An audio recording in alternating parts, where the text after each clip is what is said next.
Guys, my name is Alex Hampton, and I normally like doing these one-spot videos about random topics that I get from certain friends or fans or people that I know. And this particular topic is basically, can you separate the art from the artist? And honestly, it's something I've been wrestling with, and I don't feel though my perspective, just my perspective, is going to be good on this. So I brought in my co-host from Ask Alex. The reason why I'm wearing the same thing is because we literally shot this back to back. So Jeremy, how are you doing today? I am really interested to hear your guys' take on this conversation. This is one that I think everybody who's into entertainment has had to kind of mull over and consider. And I'm going to be real honest with you, man. I did not come up with an idea going into this, so we're probably going to be working through it together. Yeah. This is what we do here at Momentum Media, you guys. So, Ian, how are you doing today, man? How are you feel about this topic, man? Man, I love this topic. It's a topic I could talk about all day, and it's a topic that will probably get me in trouble. So let's get to it. Okay, guys. So for me, I'm just gonna be honest with you guys. For me, when I hear the term "separate the art from the artist," as an artist, I'm gonna be transparent, very transparent with you guys. So as an artist myself, I make content. I make films. I direct. I screenwrite.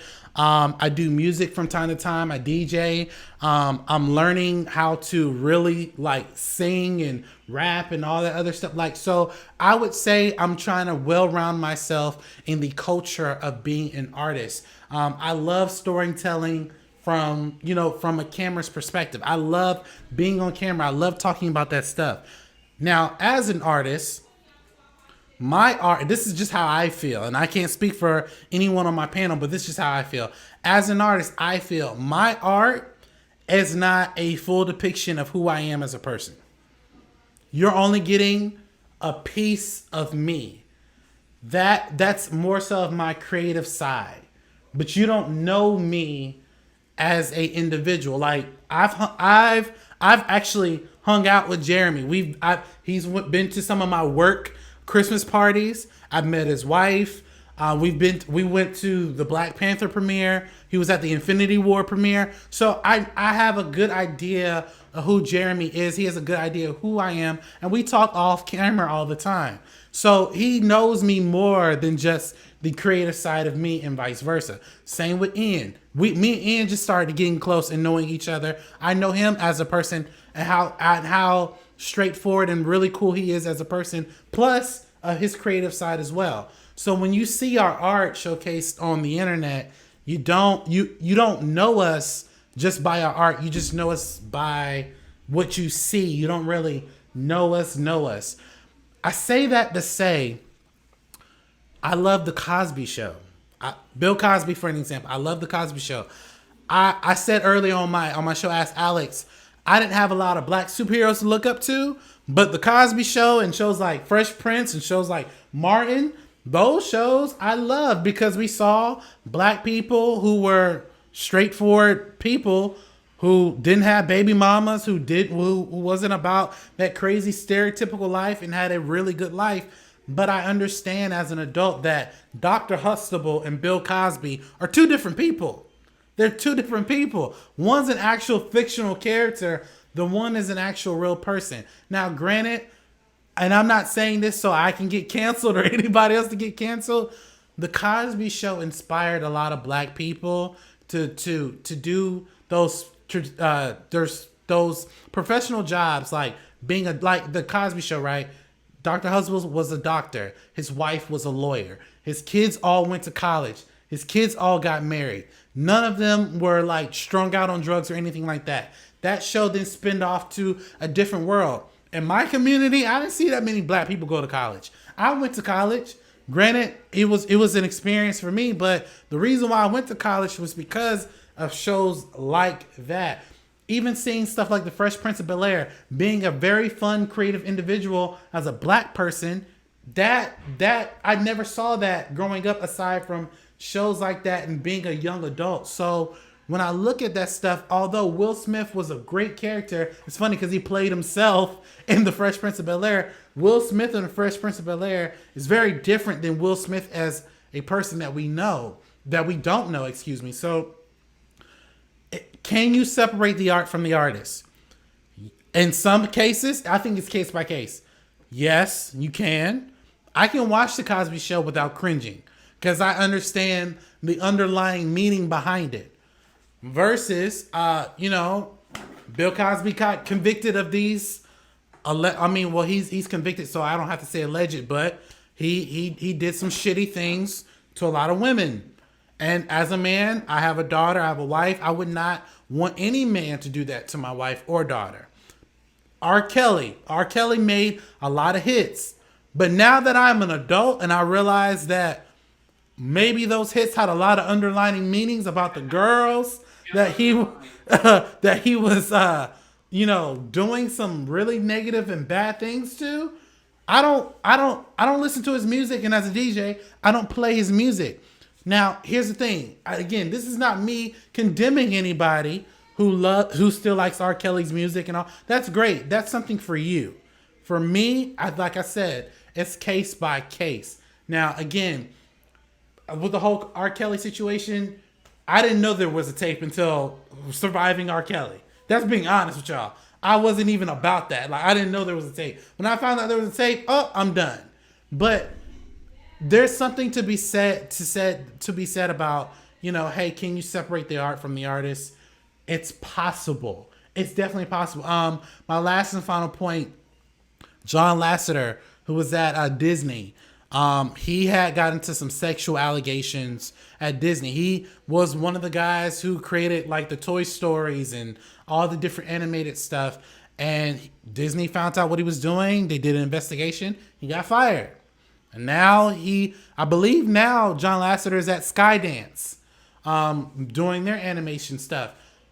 That doesn't mean I should stop watching Toy Story movies. It doesn't mean that. Now, again, if you feel like you can't watch a movie, you can't separate that art from the artist, I understand that. But for me, it's literally case by case. I only watch animated movies because I have a child. Like, she loves that stuff. I like it too, but again, that's more so for her. But again, like I said, it's all up to how you may feel about those things. But again, Jeremy, how do you feel about separating the art from the artist, and is it possible you feel you can do that? So I think a good place to start is where you started as well, is that I come from a creative background. It's always been my aspiration to be an artist. I dabble with music, I dabble with design and illustration, I do the videos. So I've always really enjoyed that kind of facet of the way that people's brains operate. And saying that, I go back all the way through history. I look at artists that inspired me, whether they're musicians, whether they're painters, whether they're actors, directors, whoever it is. And you're right about it being a case-by-case basis, because all crimes aren't the same, right? Like, Van Gogh, very respected painter. Mm-hmm. He was also mentally ill. He cut off his girlfriend, or he cut off his ear, he mailed it to his girlfriend. Mm-hmm. That's pretty crazy, right? It's undeniably crazy. Mm-hmm. But he didn't have a Twitter account, and he didn't have an Instagram account. And when people bought a Vincent Van Gogh painting, they weren't buying the brand Vincent Van Gogh. They were buying a piece of his art, right? Mm-hmm. And I think that that's something that if we back up a little bit from where we're at culturally right now and we kind of look at it in a broader scope, this idea that the identity of the artist matters is a relatively new thing since people started using their names as their brands. Mm-hmm.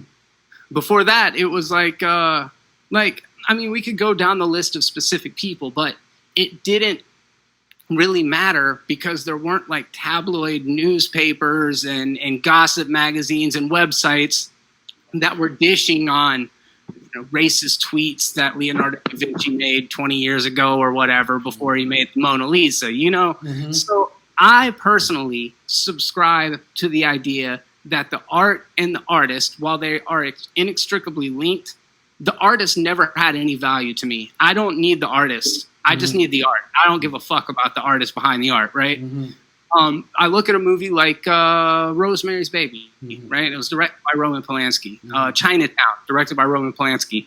Two of the most fantastic films ever made. They are masterful in their approach. And Roman Polanski drugged and sodomized a 14-year-old girl at his party.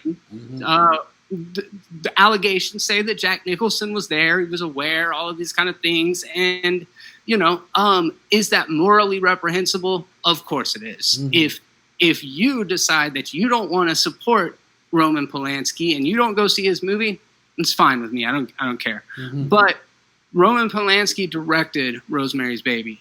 There were hundreds of people involved in making that film. Hardworking people, everyday people that didn't do anything like that. From Mia Farrow, the actress that played the lead in it, all the way to the person that was holding the boom mic.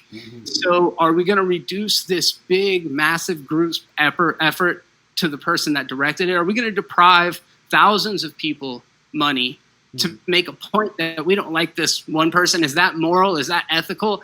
And I'm not saying one way or the other. I'm just saying that there's more to consider, right?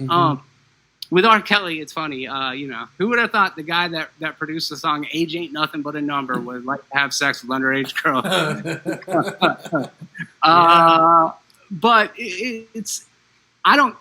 I cannot say that because Michael Jackson may or may not have been a pervert, that Thriller is less of a bop. Like, you can't take away from, like, that song was great. That song is great. It doesn't matter about the person that made it. It's the melody. It's the time signature, the key, the way that Michael Jackson sings the riffs. It's not about what he ate for dinner yesterday. My ears don't care about that at all. And I guess that's kind of where I'm coming from is, to me, F the artist. It's a whole different conversation about whether you want to put money in their pocket, but I'm not buying the principles of the artist. I'm buying the art. So that's kind of where I come in on it. Yeah, and you know what? He made a very, very, very good point. Most people buy art solely because of the art, not necessarily the artist. And also, it's also flipped. People buy art because of the artist, not necessarily because of the art. And like he said, like, if you feel like you don't want to watch a movie like what was the movie? Chinatown? Chinatown. Yeah, Chinatown.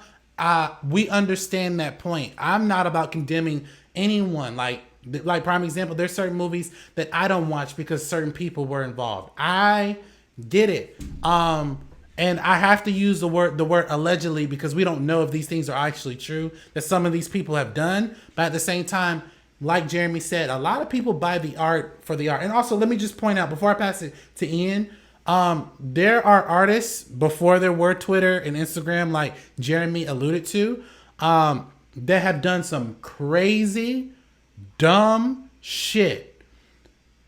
They're racists who have done some crazy, dumb shit, but we love their music. We love their art. And a lot of that stuff is not talked about. So when we talk about separating the art from the artist, if you're going to talk about someone else's trials and tribulations, talk about everybody. Because granted, most of the people who are on our currency right now owned slaves. So just think about that. Like, to really think about that. So just think about that. Like, think about that for a moment. But Ian, what do you think about separating the art from the artist?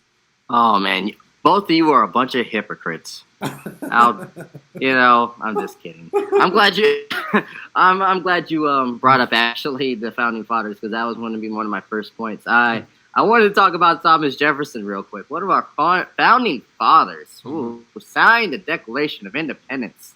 He signed that thing, said all men are treated equally, and then he told a Negro to make him a sandwich.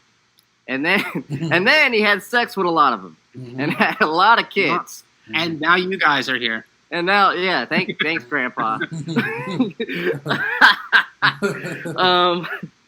That threw me off. That was funny though. But yeah, let's guy. And terrible person, what he's done. But at the same time, if you can't stand to look at that man's face, please send all your $10 bills to me. I will take them away from you. I'll make sure you'll never see that crazy white man ever again. Separating the art from the artist. Oh, that's a difficult one. You said that you are a DJ. I have been the DJ, and I believe Jeremy has as well. I've had that conflict of playing Michael Jackson and R. Kelly. First of all, ain't no way I'm not going to play Michael Jackson anywhere. I'm sorry. I love him. I'm loving him to death. R. Kelly, he's a different story. There's a lot of evidence that says R. Kelly did it. It's 110% sure that he did it. But Ignition, it slaps on any party you go to, especially a white wedding. Oh my God. They will ignore those allegations like a motherfucker. So let me ask you, Ian, in that vein, are you avoiding playing R. Kelly or considering avoiding playing R. Kelly because of your personal morality or because the way that it's going to hit the ears of the people that you're performing for? Listen, I ain't never said I was avoiding playing R. Kelly. Sometimes that's like a suggestion. Sometimes they put that on the list of songs to play. What am I gonna do? Like, nah, bruh, you can take your $300 that I need. I'm not playing Ignition Remix, and that's final. No, I'm gonna play it. And but me personally, in the car, I've after watching that documentary, I do have a hard time. Like, okay, all right, this is a good song. You are a genius of a writer, but I just know after you wrote this or during this, you probably had sex with a little girl. I feel that conviction of not playing him. Now, if anyone wants to play him, I understand. I get it.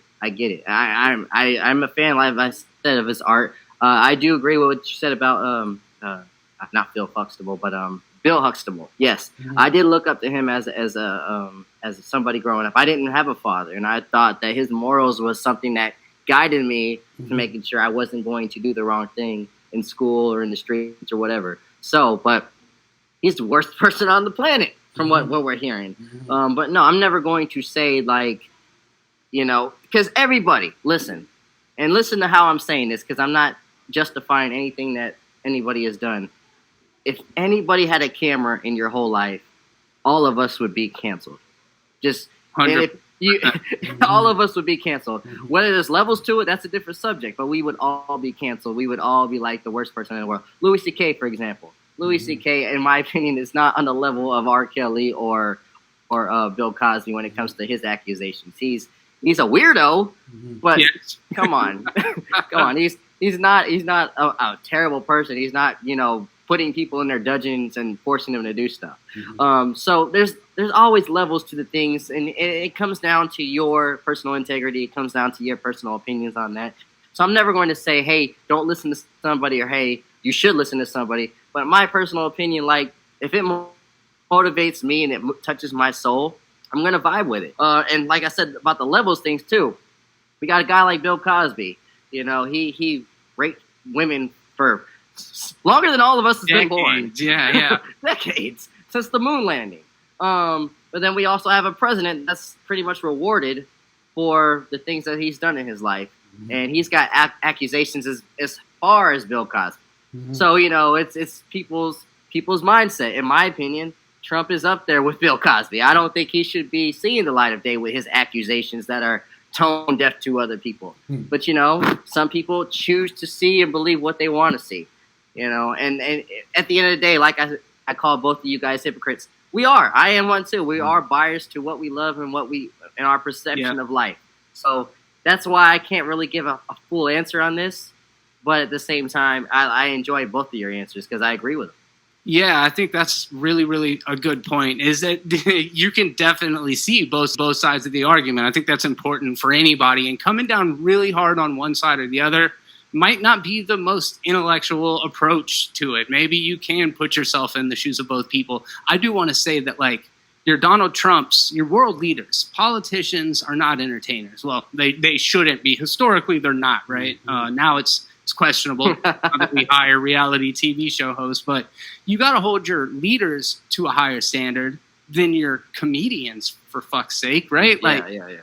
Artists and musicians, like, they've always been terrible. Like, they're horrible people for the most part. And a lot of good art comes from that place. And I'm not one of the people that say all good art comes from suffering, because I don't think that's true either. But I know a lot of good artwork, and my personal experience has come from the dark places, like the parts inside of us, right? So I feel like you've got to understand that it depends on like okay, sorry, let me back up real quick. Do you think that we can hold people now to today's standards for shit that they did 20 years ago, right? Like, you look at all of these powerful men that have been canceled for abusing their power to have sex with women, and forever that was totally acceptable. It was understood that that's something that people were going to do, and then all of a sudden the culture changes. So do we hold them to today's standards for what they did yesterday, or do we start now and say, moving forward, this isn't acceptable, you don't do it anymore? I think personally, and I'll definitely pass this to Ian as well, but I think that it's case by case. It's like, prime example. My mom, she knew Bill Cosby. My parents knew Bill Cosby, and they didn't know him personally, but they knew who he was as a comedian, as an entertainer. And she even said, she remembered telling me that they heard stories of Bill Cosby being, very flirtatious, very, sexual around women. There are stories that, he cheated on his wife. So my thing is that when you are in a position of power and you do abuse anybody, I do think that you should definitely be held accountable for your actions. I want to be held accountable for my actions if I know I did something wrong, just like I would assume any reasonable thinking person should.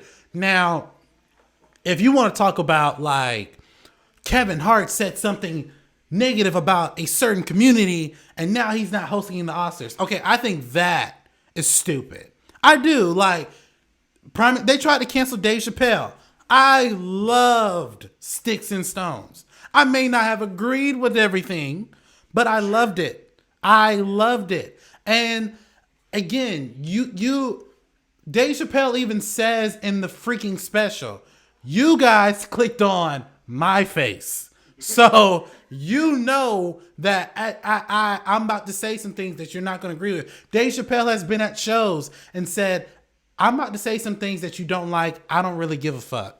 So I think, and I've been to comedy clubs here in Orlando, I personally think there should be a sign or promotions or their websites that say, listen, the opinions of these comedians are not the opinions or the feelings of this particular company. If you're buying a ticket to see these comedians, you know what you're asking for. When I saw TK Kirkland at his show in Orlando, there was a gay couple was sitting in the front row. He made fun of them right there. And comedians, that's what they do. They talk about the audience. Everybody in the audience laughed and they got angry. I'm like, well, you decided to sit in the front row to see this comedian who said, I don't give a fuck about what you think. Yeah. So, we all have to be held accountable. Like, not everything that we do needs a reaction, I feel, in my opinion. But like I said, I do think, like I said, case by case. However, if you're going to do something as egregious as fucking with little girls and you shouldn't be doing stuff like that, you definitely should be held accountable. But saying something like, I didn't agree with the whole James Gunn thing. He said some stupid shit that I do not agree with. He apologized for it. Got brought back yet again, got fired, apologized again, then later on got rehired at the same company. I thought that was dumb. But Ian, what do you think about holding people to that standard of, of just bringing back old stuff and convicting them for it now? I mean, again, I think it's definitely about the levels to it, man. If you're saying homophobic stuff, like, I think I've said the F word so many times in middle school and elementary school and high school, like, to the point, like, if I had a time machine, I would beat my own butt because, I'm more mature. I'm more smarter than I was, and I've expanded my mind. I've met other people. I would never talk like that. Right. Right. Especially and derogatory stuff toward women as well. Like, we were all stupid. We were all stupid, and we got to have time to evolve. And if you're stopping people, if you're stopping someone's evolution, shame on you. Seriously. And if you do point out something I've done in the past, like if there's a video of me saying something or doing something, I'll be the first to apologize. If you can't accept my apology, that's not my fault. That's your fault. Yep. That's on you. Yeah. But I'm gonna make it a point right now. I am not the same person. I'm not the same person I was last night. Seriously, I could change. There's a lot of things that could change my mind. I could talk to someone to change my point of view. I could be around a group to change my point. I could watch a documentary. If you are the same person that you were 20 years ago, then you're a fucking Neanderthal. That's all I can say. So, again, it's a contradicting conversation. It comes back to your thing about personal bias, Exactly. and hypocrites, and the fact that you're introspective enough to be able to know actually speaks a lot about your character. Because I think that if you can look at yourself in the mirror and be like, yeah, I'm flawed, then we can kind of accept other people for their flaws as opposed to projecting and putting your moral superiority over other people and say, hey, look, I've been weak before. I've been ignorant before. I've screwed up before. And I can understand that other people may have had that experience as well. I don't hold Ian, who I'm talking to today, responsible for the things that he did 15 years ago. I don't think that would be fair. Granted, if what you did 15 years ago was murder somebody, it would maybe be a different conversation, but that's not what we're talking about. I mean, yeah, and listen, guys, everything, in my opinion, is definitely case by case. And we have to understand that not everything that happens in our world is right. Not everything that happens in our world is great. But we also have to keep in mind that when you're talking about separating the art from the artist, there's a lot of things that are very deep rooted that people can separate, people cannot. From an artistic point of view, like I said, like there's certain things that I can watch and listen to that others can't, and vice versa. And again, we as speaking for me and my co-host, we are not trying to say that it's okay to listen to bad people doing bad things. That's not what we're saying. We're saying it's definitely case by case by case. You do what you feel is comfortable for you. However, like I said, separating the art from the artist is a very convoluted and interesting thing, and I'm so glad to have my co-host talk about this particular subject. Where can we find you guys on social media, Jeremy? Check out Movies Are Terrible on YouTube. Also, if you're into this conversation, maybe check out some old podcasts over on the People Are Terrible YouTube channel. And you can follow me on Twitter. I like your idea, Ian. We should get people checking out the Twitter. Jeremy B. Terrible on Twitter. Come over and follow me. Awesome. What about you, Ian? Where can we find you? Yeah. Listen, I have a lot of that conversation too back in like a couple of years ago, and on my YouTube, which would be youtube.com/thecontroversy, or you can find me on Twitter at twitter.com/the_controversy. And I love this conversation, and everything about separating the art from the artist is great, except for if you've seen the Serbian film. F those guys and their art. Hey, find us, guys, here at Momentum Media. We have a lot of cool things coming out. We're trying to diversify our content and not just talk about a lot of comic book and pop culture things, but this falls under pop culture because I get these types of questions a lot. Can you separate the art from the artist? And in some cases, yes. In other cases, no. So I want to thank you guys for hearing our perspective. Please like, comment, and subscribe. And as always, you guys, have a blessed day.